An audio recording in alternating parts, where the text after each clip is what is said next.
Ale základným problémom je, že Danke sa spať nechce. Tak neviem, čo budem robiť. Včera som tiež nemohla zaspať a zajtra máme Svetový deň obývania a nejakí budú na seba všetci ľudia milí. To som vedavá, jak to v škole bude vyzerať. Samý debil, náseru ma určite už hneď ráno a deň, kedy budeme na seba všetci milí, bude v paseje. Ale no, nevadí. Ja sa budem snažiť a budem všetkých objímať.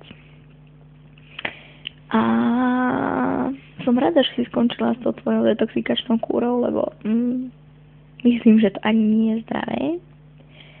A nepovedala si mi, či si musela dať tatovi 10 eur. A ja som dnes pracovala v záhrade, lebo môj brácho si bol vykopať škôlku.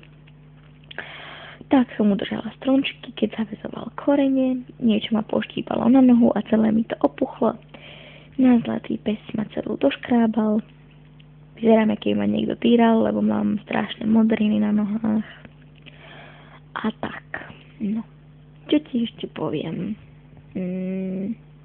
Rozprávam sa sama so sebou, respektíve s telefónom v posteli.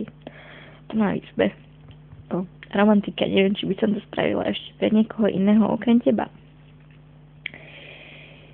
A mala som tam aj večer na internete, ale o tom osobne. A mám v akvárku korytnačky, úplne parádne. A neviem, čo ešte. Už sa mi to tu kráti. Takže ešte raz dobrú noc. Dávaj si na seba v Trnave pozor a so žiadnym chlapcom, vieš, čo povedala veštica. Lebo to budeš potom lutovať, i keď si myslím, že aj tak by si to neurobila. No ale len pre istotu, aby si na to náhodou nezabudla.